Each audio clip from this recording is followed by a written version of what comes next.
issue that I touched upon in some detail in the last lecture, which was to begin by asking the question in that lecture on what exactly explains the, or how do we approach, not really what explains, but how do we approach the resilience of capitalism, in the sense that if we looked at the writings of Marx and Engels in the periods, over the second half of, from the 1840s onwards, we actually get an impression that they saw the collapse, or not the collapse, the transcendence of capitalism as being quite imminent. And despite the fact that it didn't happen after the 1847-48 revolutions, the idea was that the possibility remained. Virtually, the crisis was being predicted. It came again in 1857, and we know that despite that, we didn't actually have a transcendence of the system occurring within the lifetime of Marx and Engels, and of course, not in the 150 years since the publication of the first volume of the German edition of Das Kapital.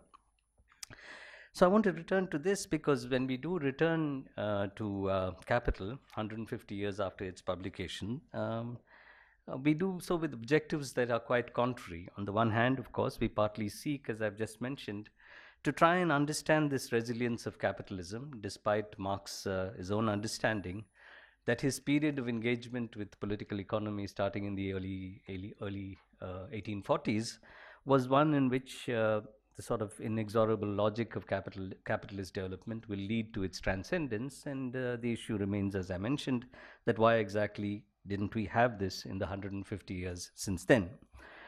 But the second is also we are interested, when we return to Capital, to try and understand the persisting vulnerability of the system, not least because of the fact that we approach it now in the context of what was perhaps after the Great Depression, one of the most intense of the crisis that it saw in 2007-8. The fact that that crisis led up to, even though it was presented as a global financial crisis, led up to the Great Recession, which was called that only to distinguish it from the fact that intervention by the state managed to prevent what would have been the equivalent of the Great Depression. And the fact that a decade from then, from 2007, we are still in a situation in which we are stuck in what seems to be a chronic recession with constant references to the prospect of recovery, not actually delivering a recovery.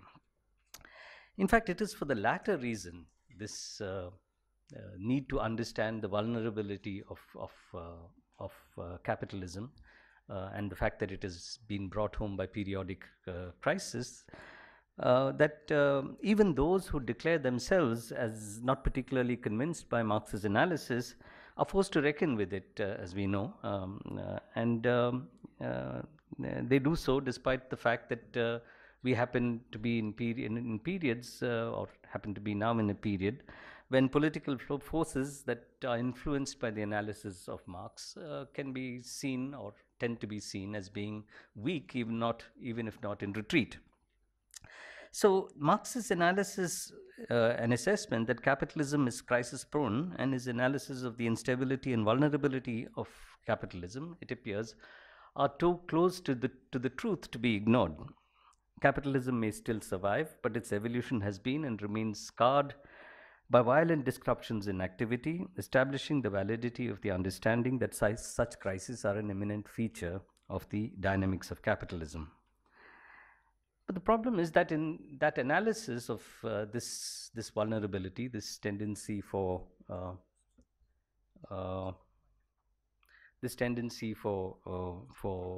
violent disruptions, is by no means complete, and possibly it cannot be so. At one level of abstraction, when we look at Marx's analysis in Capital and elsewhere, Marx read from capitalism's structure and dynamic a tendency actually for orderly behavior.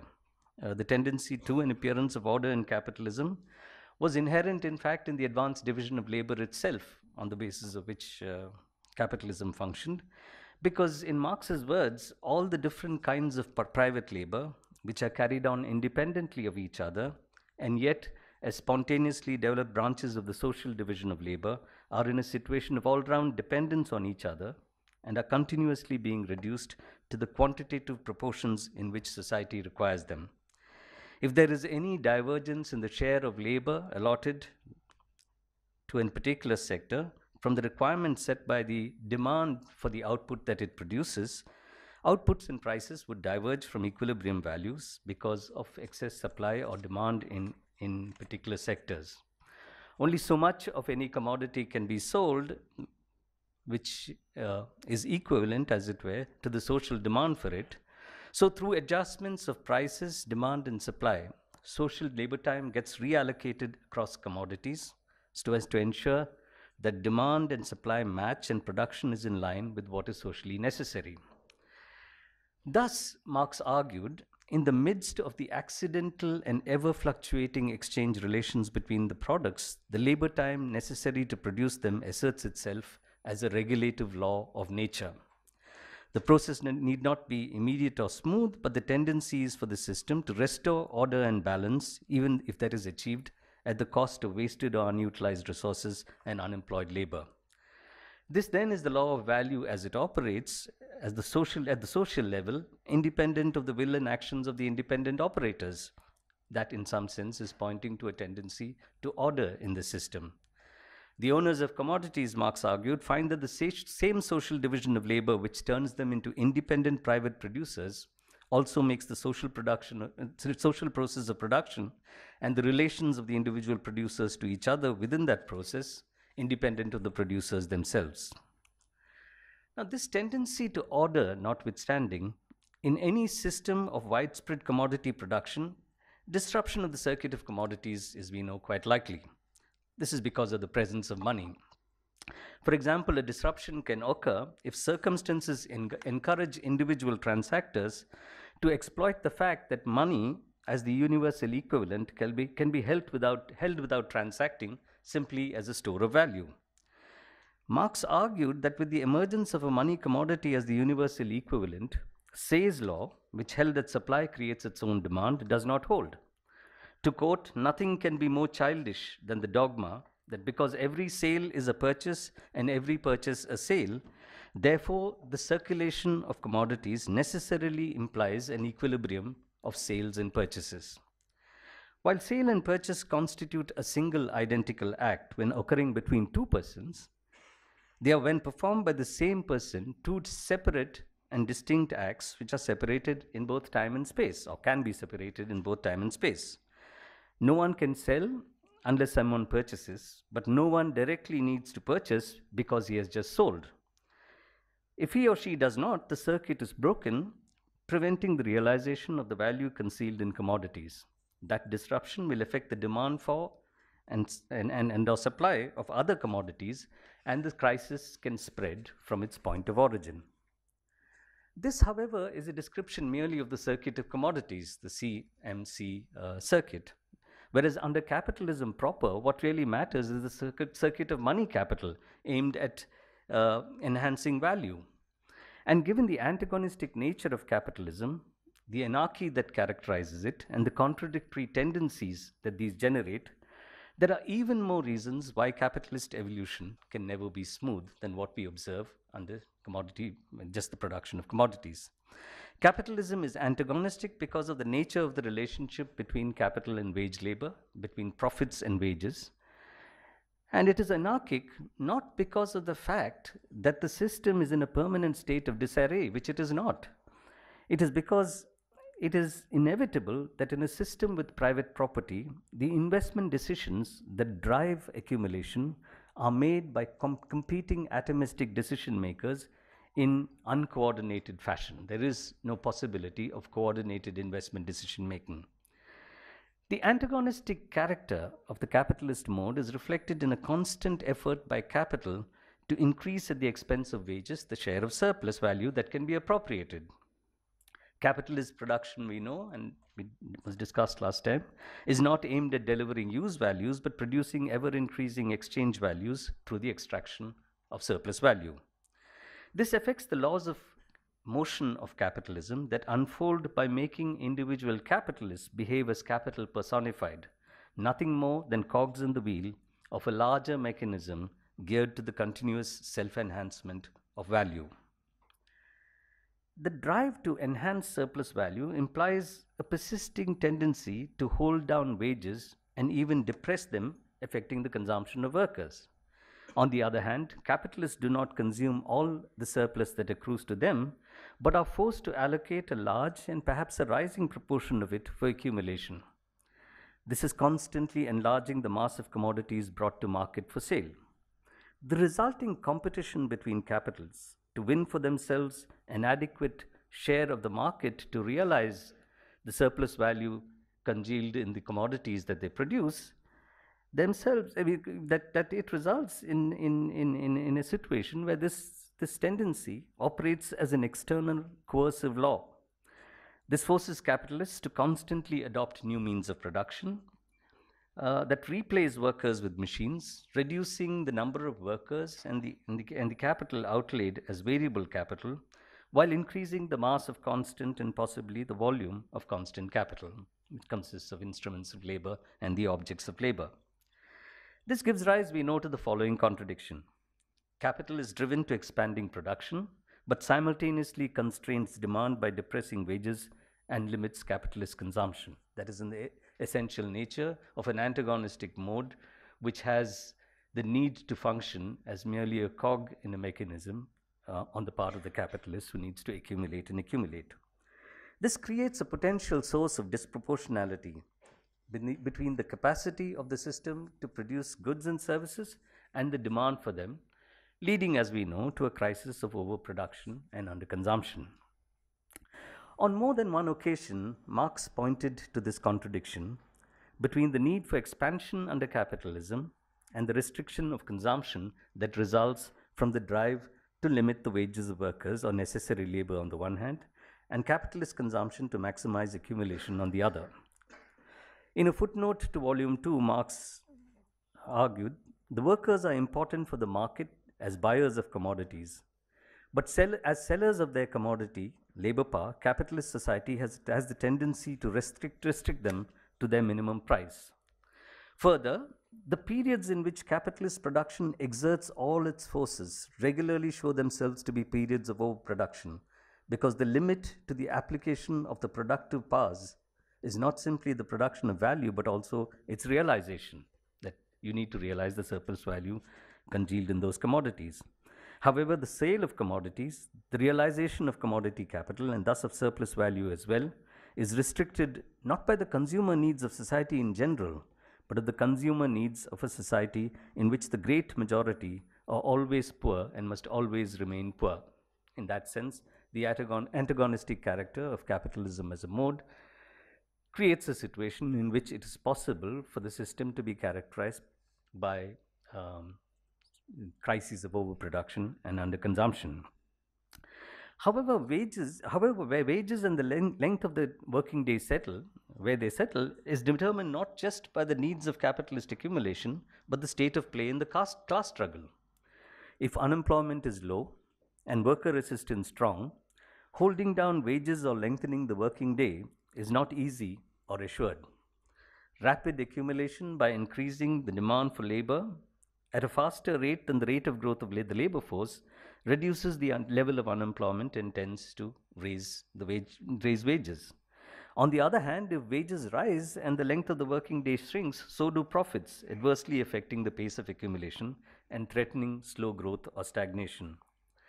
There are indeed phases in capitalist history, and Marx discusses some of them in Capital, when a shortage of labor tends to raise wages and squeeze profits.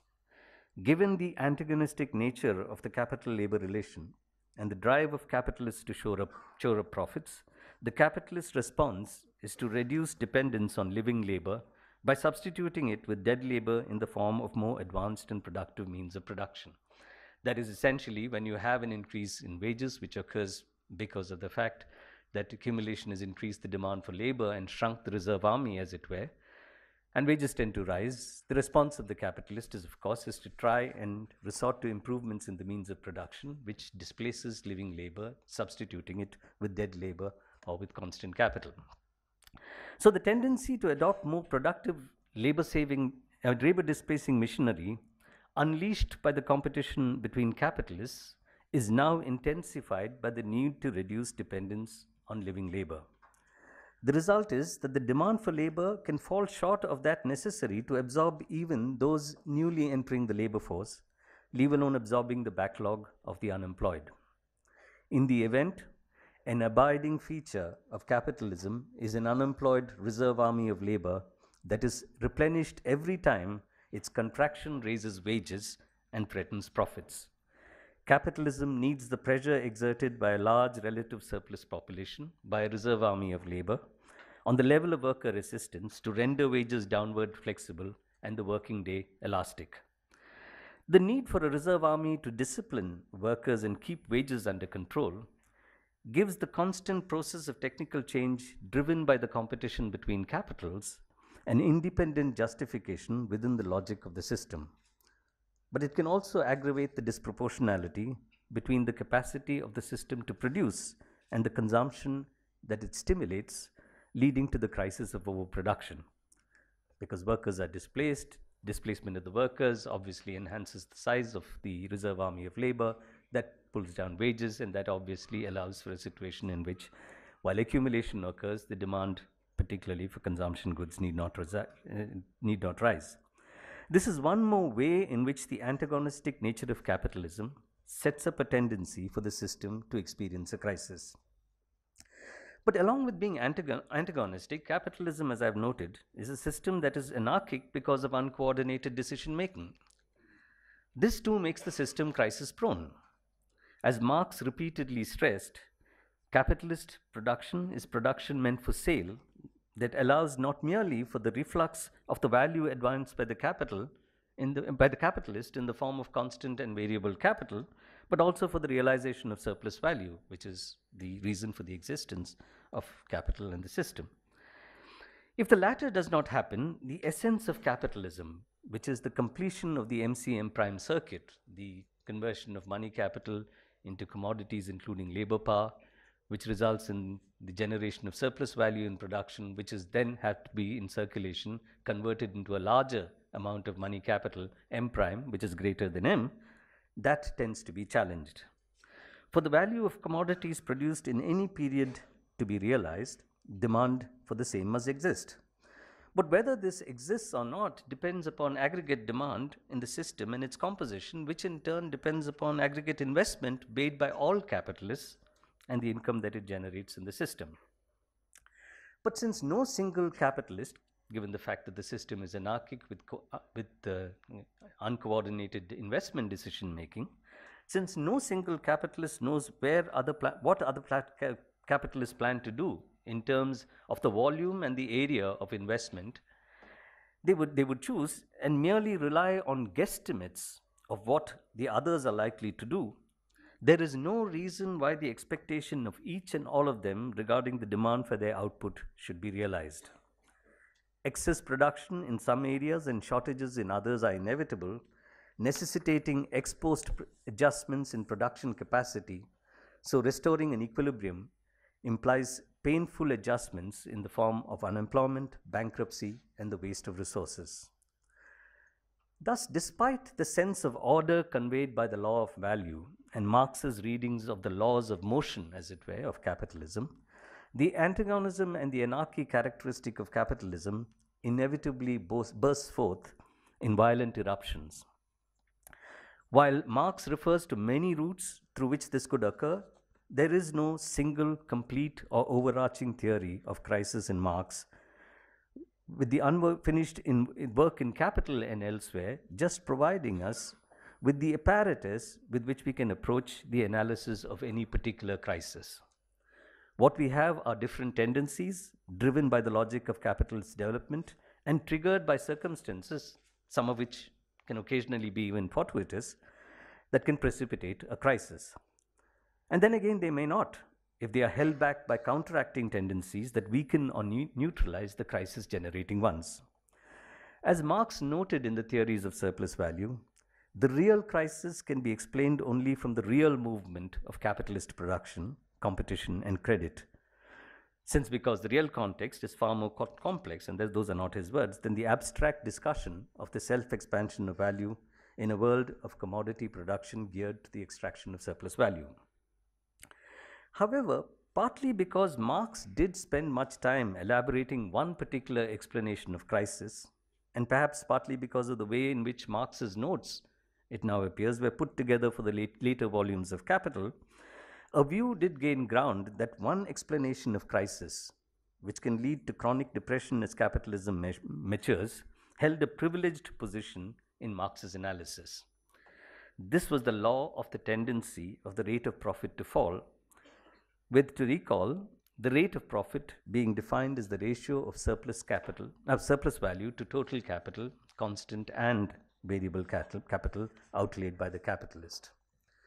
The drive to accumulate on the part of independent and atomistic producers, as well as the pressure to invest in new methods of production that reproduce the reserve army of workers, had, according to Marx, one important implication: a rise in the ratio of constant to variable capital used in production, or what he termed the organic composition of capital. Since the rate of profit is calculated as surplus value divided by the total capital outlaid, which is constant capital plus variable capital, it can be expressed as a ratio in which it is calculated, in which the rate of surplus value, S by V, features in the numerator, and I'm not going to give you the details of the algebra or the arithmetic, as a ratio in which the rate of surplus value, S by V, features in the numerator, and the organic composition of capital, C by V, features in the denominator. It actually would be S by V divided by C by V plus 1. So for a given rate of exploitation, S by V, the rate of profit tends to fall as the organic composition of capital, C by V in the denominator, tends to rise. Because if the denominator rises, the whole ratio tends to decline. And if the rate of surplus value in the numerator is constant, and if C by V rises, you would have a tendency for the rate of profit to decline. If indeed there is a tendency for the organic composition of capital to rise as capitalism matures, the system would be faced with an inexorable decline in the rate of profit, which in turn would destroy the incentive to accumulate, pushing it into a phase of chronic slow growth, stagnation, and even depression. However, as even Marx was quick to note, there are many counteracting tendencies that can weaken or negate this process. The most important is that parallel with the rise in the organic composition of capital, the rate of surplus value, rather than remaining constant, may rise as capitalists compensate for the rise, the effect of a rising C by V, by increasing the rate of surplus value. This they can do, as we noted last time, by lengthening the working day, increasing the intensity of labor, or depressing real wages below their value, which of course would be a form of extracting absolute surplus value. All of these are possible and have been observed even in later stages of capitalism's development. But more importantly, for the argument here, the reason why capitalists choose to introduce new methods of production, which may or may not increase C by V in value terms, the reason they intend to introduce new methods of production, potentially raising the organic composition of capital, is the need to increase the extraction of relative surplus value through productivity increases. So assuming that S by V remains constant as C by V rises, in part is missing out on a possible tendency which is inherent in the process of accumulation. This would in itself counteract the falling tendency, so there is no reason to expect the law of the falling rate to apply as a nominal or dominant tendency. Another counteracting tendency to the falling rate could be productivity improvements in industries producing and supplying constant capital, because as productivity increases, the value of output or the amount of labor time embodied in the commodities being produced would decline. This may prevent the value of constant capital from increasing at the same rate as its material volume, or even keep the rate of increase in the value of constant capital below that for variable capital, so that C by V in fact actually falls. If that be the case, even if the technical composition of capital shifts in favor of constant capital, the organic composition need not, thereby countering the tendency for the rate of profit to fall. However, it is completely possible that the rate of profit in certain phases of capitalism can fall for reasons other than a rise in the organic composition of capital. In particular, as noted earlier, raising wages above their values and as noted earlier, rapid accumulation could result in the depletion of the reserve army of labor, raising wages above their values and squeezing profits, that is above the value of labor power. That is, the difficulty is not with the idea that the rate of profit can fall below what capitalists consider normal at any given point in time and adversely affecting the pace of accumulation. The difficulty is with attributing the fall in the rate of profit to a rise in the organic composition of capital in a context where the rate of surplus value remains constant or rises at a slower rate than the organic composition of capital. So a crisis due to a falling rate is a possibility, but not necessarily always or significantly in terms of the specific mechanism which is the focus of Marx's discussion. Whatever be the cause of the crisis, what it does is to disrupt the process of reproduction under capitalism. The fact that the reproduction of the system can be disrupted in multiple ways was captured in Marx's discussion of the intersectoral balance requirements needed for such reproduction. Marx's discussion of this issue began with an examination of the balance prerequisites needed for a system to reproduce itself by producing the same output in terms of volume and composition period after period of a simple reproduction to occur. In a simple framework of labor allocation across industries, the economy can be divided into two departments, 1 and 2, with Department 1 producing the means of production consisting of instruments of production and objects of labor or constant capital together, employed in both sectors, and Department 2 producing the consumption goods catering to both workers and capitalists. The value of output in each of these sectors would consist of the sum of the value of constant capital consumed in production, the means of production, the value of variable capital outlaid to pay workers their wages, and the surplus value yielded by that variable capital, or in Marx's notation, C plus V plus S. To be viable, the capitalist system must reproduce itself at the minimum. This requires that in each period, say a year, there must be enough output from the two sectors, that producing, let us say for simplicity, investment goods and that producing consumption goods. There must be enough output from these two sectors to replace the constant and variable capital used up in production and consumption in both sectors in that period. So for the same level of output to be produced year after year, during each year, the means of production and means of consumption that are used must be replaced. This is simple reproduction of the system.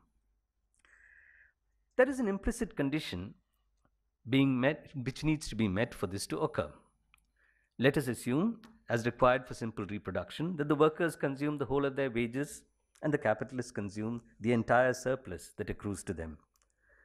While in value terms, the sum of constant capital, variable capital, and surplus defines the value of output in each sector, materially speaking, workers and capitalists in Department 1, which produces investment goods, cannot eat the means of production produced, and capitalists in Department 2 cannot deploy the consumption goods they produce for investment or the constant capital they need to use in Department 2.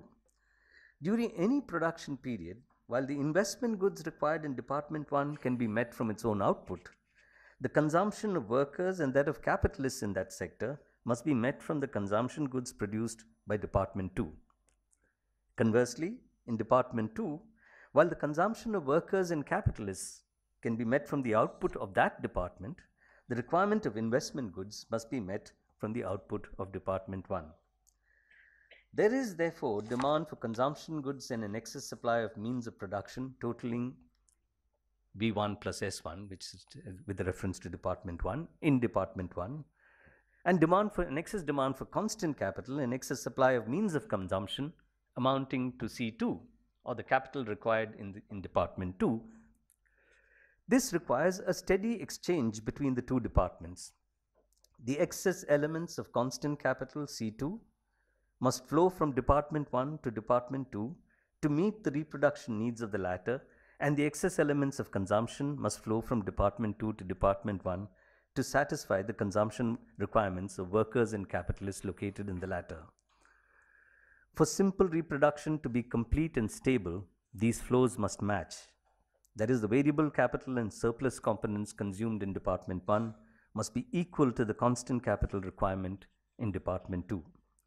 This is the material balance requirement for uninterrupted simple reproduction. If this condition does not hold, there would be overproduction or an excess supply of goods produced in one or the other of the departments. However, defining or delineating the requirements of material balance does not guarantee that reproduction is uninterrupted. Workers are paid wages in money and obtain the material equivalent of these wages not directly from capitalists in Department 1 but buy them from the market.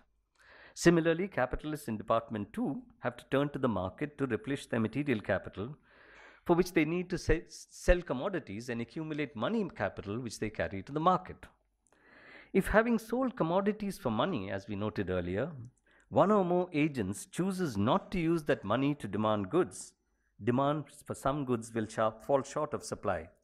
Capital advanced by the producers of those goods cannot be recouped and advanced again as means of production of wages for labor, or reproduction cannot occur. Thus, developments in the sphere of circulation, where money is to be used to buy commodities in the market, result in an imbalance between supply and demand that can disrupt reproduction. However, simple reproduction cannot be a capitalist form, since the motivating force of the capitalist, as argued, is not the acquisition and enjoyment of use values, but the acquisition and augmentation of exchange values. The capitalist is fanatically intent on the self-enhancement of value, and this implies that the capitalist system cannot just reproduce itself at a given level of output, but must ensure expanded reproduction. This must occur through the actions of each capitalist, who should not consume all of the surplus, but must invest a proportion, as I said, perhaps a greater proportion of her or his surplus value. The expansion that follows, however, puts each capitalist in competition with each other, and puts each capital in competition with the other, as we saw. And to survive and grow, the capitalist must constantly garner a share of the growing market that facilitates facilitates an increase in the volume of her production. To be able to produce and sell a larger volume of value and output, she must therefore prevent other competing capitalists from displacing her in the market. Capitalists must therefore constantly innovate or invest in new methods of production to stay at or ahead of the average social labor needed to produce the unit of any commodity so as to remain competitive. In a sense, accumulation feeds on itself. The implications of expanded reproduction, which is what this captures, can be illustrated by continuing with our example of two sectors, and I will not tire you after that with more of these balance requirements, and retaining the assumption that workers must consume all wages. The capitalist, on the other hand, now must consume only a part of their surplus value and advance the remaining part, partly in the form of constant capital and partly as variable capital, so as to expand operations. So, unlike in the case of simple reproduction, the output in both departments 1 and 2 must be more than needed just to replace the investment goods and consumption goods consumed in that year. Now, the output must be large enough to deploy additional constant capital and meet a larger advance to employ additional workers whose consumption needs have to be provided for. In this case, the larger volume of investment goods required in Department 2 must be bought in exchange for the larger volume of consumption goods needed to match the demands of the higher aggregate wage bill paid in Department 1 to hire a larger number of workers, as well as meet any increase in the consumption out of the surplus of its capitalists. That is, here also we need to have a situation where the additional consumption goods needed in Department 1 must flow from Department 2, and the additional capital needed in Department 2 must flow from Department 1. In other words, besides the balance required for simple reproduction, the enhanced sum of variable capital and consumed surplus value in 1 must equal the enhanced requirements of constant capital needed in Department 2. Balance must be ensured at an expanded level in each period.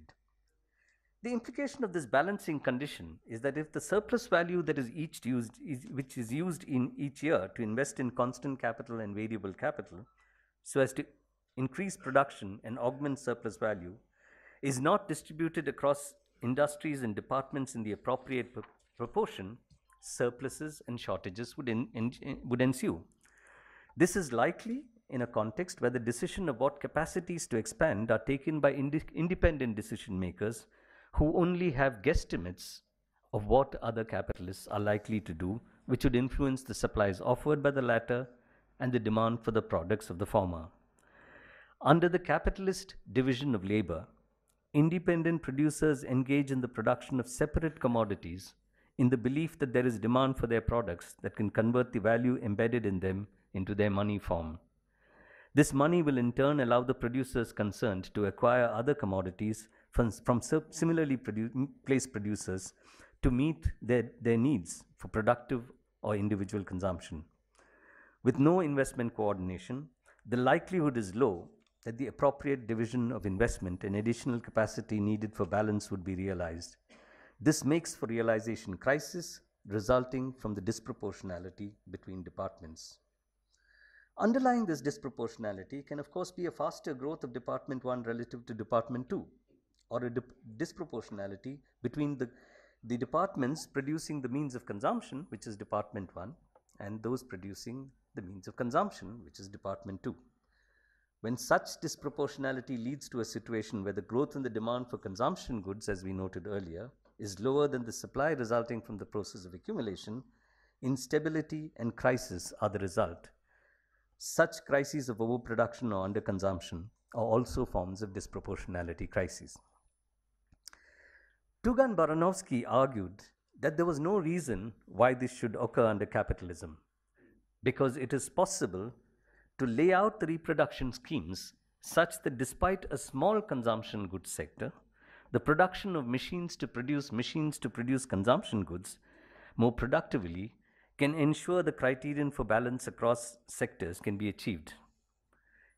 Capitalism does not produce for consumption, but for profit. So this, it can be argued, is also logically plausible. However, delineating the possibility of a balance with a large Department 1 and a small or minuscule Department 2 does not explain how this kind of balance would be realized under capitalism. Moreover, capitalists too invest because they are induced by a market they hope to cater to, and for Department 1 capitalists, an important market is not one in which they produce for each other, but one that caters to consumption. If through some form of investment coordination, a structure of producing machines to produce machines can be organized, then with even stagnant or declining consumption, it would be possible to realize surplus value in an expanding system that also sees a rise in the aggregate volume of constant relative to variable capital. Workers may be left unemployed, but intersectoral balance conditions can hold and the system can keep growing.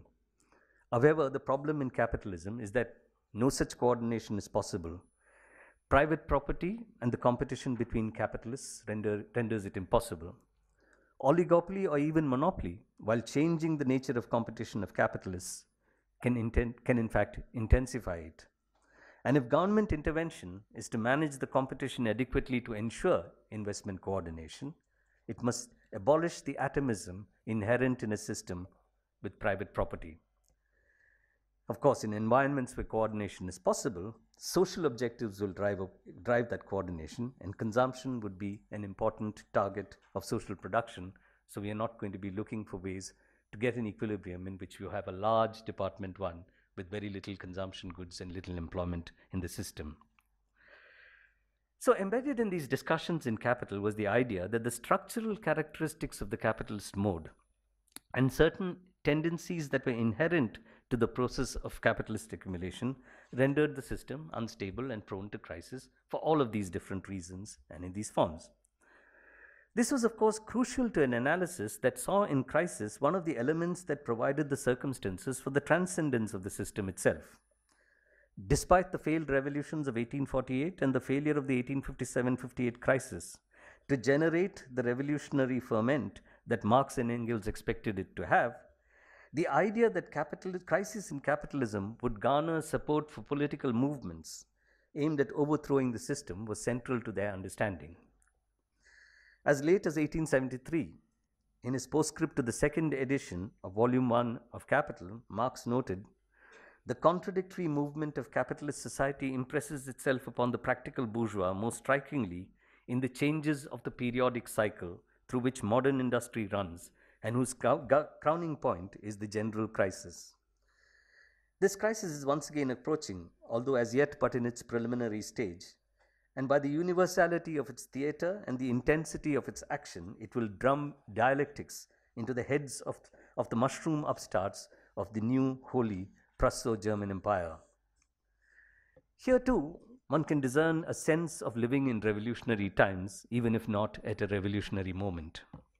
And one reason was the belief that the loss of legitimacy that capitalism would suffer because of a general crisis, and the pain that the crisis would inflict on the working class, would galvanize the latter into recognizing its role and move to overthrow the system. But this political requirement for the transcendence of capitalism was crucial, since being prone to crisis did not mean that capitalism as an economic mechanism will break down and collapse. In the period when Marx was engaged with the writing of Capital, at least two such eruptions occurring in 1847 and 1847-48 and 1857-58 were the focus of his attention and influenced perhaps his notion of the decennial cycle, which he referred to more than once because there was a 10-year period separating these two. But if the issue is one of cycles, are we arguing that a crisis, when it occurs, is self-correcting? To an extent, yes. One consequence of the depression is the underutilization of capital, or destruction of capital in some areas, and deflation in the value of capital assets in others. On the other hand, unemployment swells the ranks of the reserve army of labor during the crisis and the recession, bringing wages down below its value. Lower wages obviously imply higher profits for a given price, and when combined with cheaper capital can mean higher profit rates in some sectors. Developments such as these can encourage investment that can lead to a recovery. Thus, the crisis is also a means of restructuring capital so as to restore balance and reinstate the collapsed process of accumulation. To the extent that it is, the theory of crisis deriving from such developments is also a theory of business cycles, which Marx identified as a decennial cycle in capitalism. A cycle that through, in his words, its periods of average activity, production at high pressure, crisis, and stagnation depends on the constant formation, the greater or less absorption, and the reformation of the industrial reserve army of surplus population. But the possibility that the recovery from a crisis can occur because of developments precipitated by the crisis itself does not imply that this is always necessarily true. Deflation in asset values can affect the confidence of capital so much that the system could be trapped in a chronic depression. Capitalism does not break down for economic reasons, but chronic depression for long periods of time is quite possible and has been observed in practice, including, of course, over the last 10 years. But in such instances too, if political developments that ensure that capitalism is transcended do not successfully unfold, capital would seek out ways to restore profits and accumulation. This would turn on those features of capitalism that I earlier argued Marx, in his search for the source of surplus value in a world of exchange of equivalents, and laws of motion of capitalism in its classic ground England, did not emphasize. These features were the continuing presence of forms of extraction of absolute surplus value, the persistence of forms of primitive accumulation, and the exploitation of precariously employed workers and petty producers, especially in the periphery of global capitalism. One obvious way in which capitalism finds its way out of a crisis is to transfer the burden of the crisis onto workers and petty producers by adopting means of extracting more absolute surplus value in the absence of the incentive to invest in new methods to increase relative surplus value. This can also entail transferring some of the burden onto social reproduction, which involves unpaid labor within families and communities, which contributes to but is still outside the capitalist system per se. The other is to resort to exports to external markets and extract surpluses from peripheral economies through colonial expansion or neo-colonial exploitation. The role that pre-capitalist sectors play here in the expansion of capitalism by providing its sources of surplus in external markets has been crucial throughout its history. This was done through coercive means that displaced and eliminated indigenous populations, appropriated land and resources, imported slaves and indentured workers to work the land and use those resources, expropriated produce for export to the metropolis, and opened up markets for metropolitan products. Rosa Luxemburg's argument, which Professor Patnaik has also developed, of the impossibility of a closed system interpreted as an emphasis on the role and importance of non-capitalist markets as a source of inducement to invest, underlines this and was perhaps not always fully understood. A third way, of course, is to use the state as a means to sustaining demand, with state expenditure serving as an external stimulus till as long as it can be undertaken and financed in sustainable ways. This was, we know, successfully experimented with through the New Deal in the US in the aftermath of the Great Depression, and more significantly, during the post-war golden age, when public expenditure by the welfare state served as an automatic stabilizer, giving rise to the view that capitalism had, as it were, rid itself of crises. The less benign version of this role of the state was, of course, the military-industrial complex, which was capitalism's aggressive effort to keep crisis at bay. It was when such straight expenditure could not be sustained without spurring inflation that capitalism's golden age came to an end. As noted in the first lecture, since the larger project of writing the six-book version of Capital, as indicated in the preface to A Contribution to the Critique of Political Economy, a six-book edition which was to cover capital, landed property, wage labor, the state, foreign trade, and the world market, Marx did not spend adequate time analyzing the role of the last three, that is, the state, foreign trade, and world market, in reducing the vulnerability of capitalism in its metropolitan centers. These factors to capitalism came from the periphery, and the antagonism inherent in the system has not yet led to its transcendence in the metropolitan core. In which case, that would explain the resilience of capitalism as well. But what is clear is that the resilience, if induced by these forces, has not precluded the system from being subject to the crises that seem to be once again increasing in their periodicity, their intensity, and their length.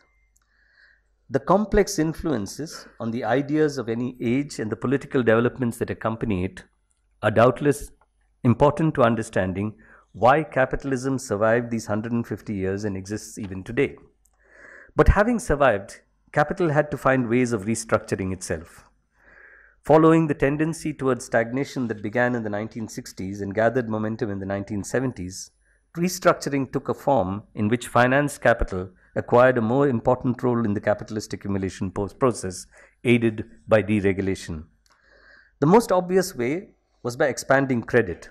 Housing mortgages, automobile and consumer durable loans, credit card receivables, besides corporate credit, of course. With the coming of securitization that allowed for the transfer and sharing of risk, there was also an expansion of the universe of borrowers, enlarging the market for all goods and their input producers. In addition, there was an amplifying effect on such demand that the operation of finance had.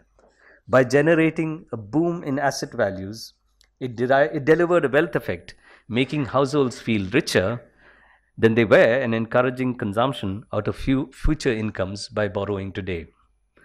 This also had significant effects on the real economy and the ability of the system to be able to address periodic crises by expanding demand and substituting debt financed private expenditure for the debt financed public expenditure, which could not be sustained without inflation in the period after the Golden Age.